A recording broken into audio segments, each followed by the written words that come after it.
नमस्कार, बुलेटिन में आपका स्वागत है। आपके साथ मैं हूं जीनत सिद्दीकी। शुरुआत करेंगे खबरों की। शनिवार रात को राष्ट्र के नाम संबोधन में पीएम मोदी ने कई बड़े फैसलों का ऐलान किया। पीएम मोदी ने कहा है कि 3 जनवरी से 15 से 18 साल के बच्चों के लिए कोरोना वैक्सीनेशन की शुरुआत होगी।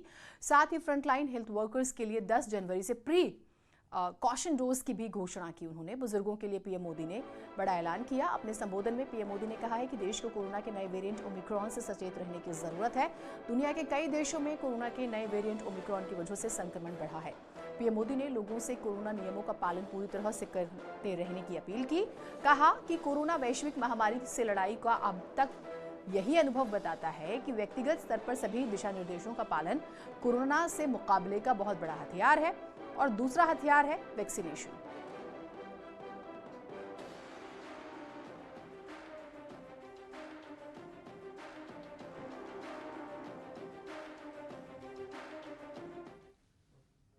पंद्रह साल से 18 साल की आयु के बीच के जो बच्चे हैं, अब उनके लिए देश में वैक्सीनेशन प्रारंभ होगा।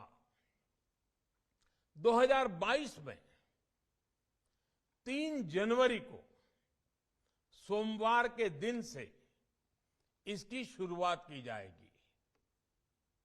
ये फैसला कोरोना के खिलाफ देश की लड़ाई को तो मजबूत करेगा ही, स्कूल कॉलेजों में जा रहे हमारे बच्चों की और उनके माता पिता की चिंता भी कम करेगा।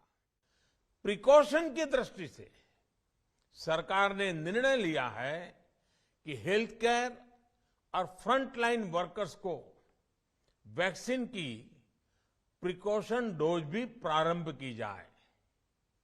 इसकी शुरुआत 2022 में 10 जनवरी सोमवार के दिन से की जाएगी। 60 वर्ष से ऊपर की आयु के कोमॉर्बिडिटी वाले नागरिकों को उनके डॉक्टर की सलाह पर वैक्सीन की प्रिकॉशन डोज का विकल्प उनके लिए उपलब्ध होगा। ये भी 10 जनवरी से प्रारंभ होगा। हमारे देश में जल्दी ही नेजल वैक्सीन और दुनिया की पहली डीएनए वैक्सीन भी शुरू होगी। आज भारत 141 करोड़ वैक्सीन डोज के अभूतपूर्व और बहुत मुश्किल लक्ष्य को पार कर चुका है।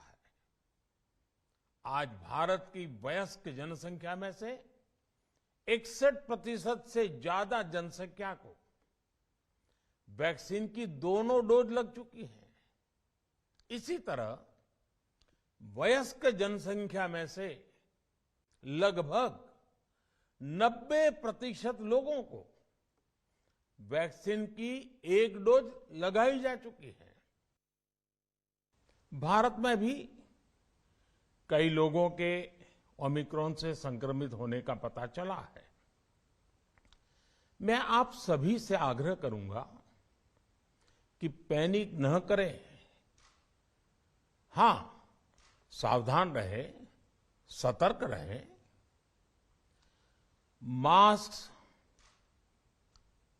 उसका भरपूर उपयोग करें और हाथों को थोड़ी थोड़ी देर पर धुलना, इन बातों को हमें भूलना नहीं है।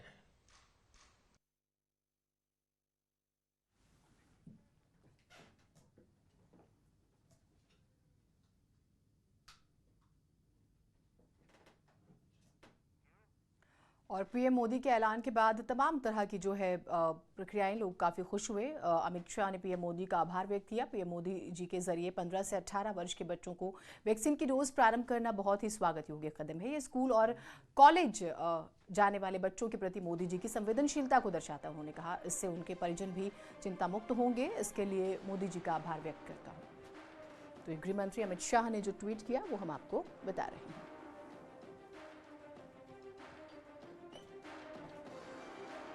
सभी फ्रंटलाइन कोरोना योद्धाओं ने बहुत बहादुरी से देश की अद्भुत सेवा की है। उनके स्वास्थ्य की चिंता करते हुए उन्हें प्रिकॉशन डोज देने के निर्णय के लिए मोदी जी का अभिनंदन करता हूं। साथ ही 60 वर्ष से अधिक आयु के कॉमॉर्बिडिटी वाले नागरिकों को भी प्रिकॉशन डोज उपलब्ध होंगी। पीएम मोदी जी ने अपने राष्ट्र के नाम संबोधन में देश को ओमिक्रॉन वायरस के प्रति सजग रहते हुए बिना घबराए सभी कोविड प्रोटोकॉल का पहले की ही तरह पालन करने की सलाह दी है। सावधानी, सजगता और वैक्सीन ही हमें कोरोना के खतरों से दूर जो है करती है और हम तभी कोरोना पर विजय प्राप्त कर सकते हैं। सीएम योगी ने ट्वीट कर पीएम मोदी का धन्यवाद दिया। 10 जनवरी 2022 से देश के सभी कोरोना वॉरियर्स, हेल्थ केयर और फ्रंटलाइन वर्कर्स तथा 60 वर्ष से ऊपर की आयु के कोमॉर्बिडिटी वाले जो नागरिक हैं उनको डॉक्टर की सलाह पर कोविड वैक्सीन की प्रिकॉशन डोज का सुरक्षा कवच प्रदान करने के निर्णय हेतु आपका हृदय से आभार आदरणीय प्रधानमंत्री जी। पूरे देश में 3 जनवरी 2022 से 15 से 18 वर्ष की आयु वर्ग के बच्चों को कोविड वैक्सीन का सुरक्षा कवच प्रदान करने का निर्णय लेने के लिए आपका आभार आदरणीय प्रधानमंत्री मोदी जी। आपके नेतृत्व में कोरोना महामारी के विरुद्ध लड़ाई में हम सब अहर्निश जुटे हुए हैं और कोरोना अवश्य हारेगा।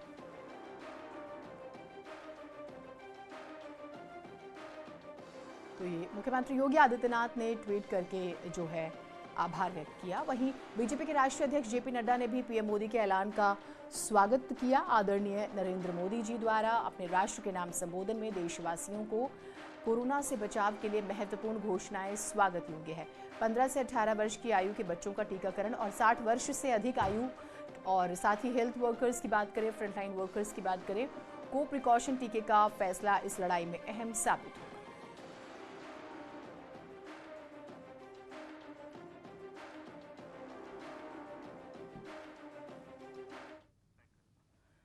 सीएम योगी की बात करेंगे। आज प्रयागराज और कौशांबी के दौरे पर रहेंगे। आवास योजना के तहत प्रयागराज में गरीबों के लिए बनाए जा रहे घर का भूमि पूजन करेंगे। ये जमीनें माफिया अतीक के अवैध कब्जे से छुड़ाई गई हैं, जिस पर गरीबों के लिए अब घर बनेंगे।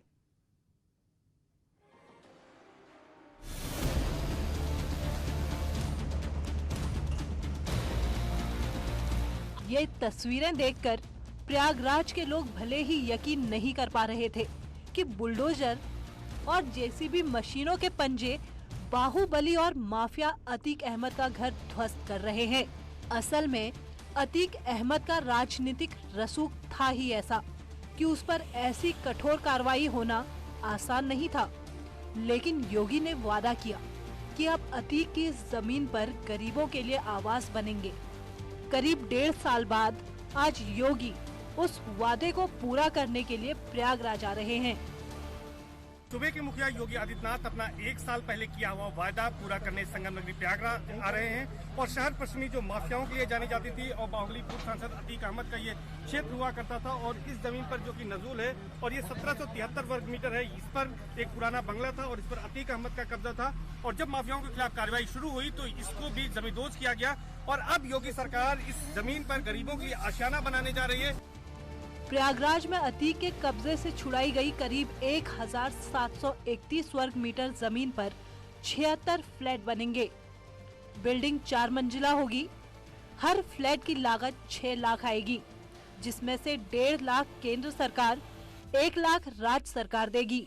बाकी के 3.50 लाख योजना में चयनित लाभार्थी को देना होगा।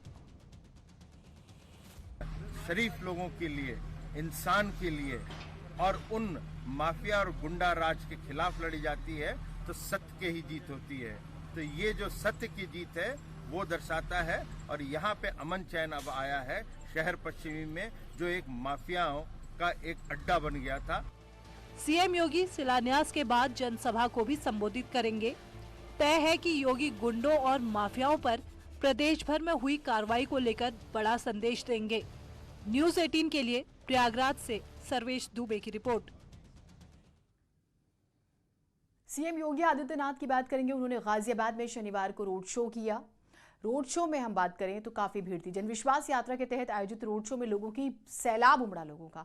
इस मौके पर सीएम योगी ने विपक्ष पर निशाना साधते हुए कहा कि योगी सत्ता की कुर्सी पर हों या मठ में, राष्ट्रद्रोहियों के लिए हमेशा खतरा ही रहे हैं। मुख्यमंत्री योगी आदित्यनाथ जन आशीर्वाद यात्रा पे निकले हैं। उत्तर प्रदेश के मुख्यमंत्री हमारे साथ हैं। योगी जी, नेटवर्क 18 पे आपका स्वागत है। इस यात्रा का संदेश क्या है? डबल इंजन की सरकार ने 5 वर्ष के दौरान प्रदेश के अंदर जो कुछ किया है, अपनी इन उपलब्धियों को लेकर के हम जनता जनार्दन की अदालत में जा रहे हैं।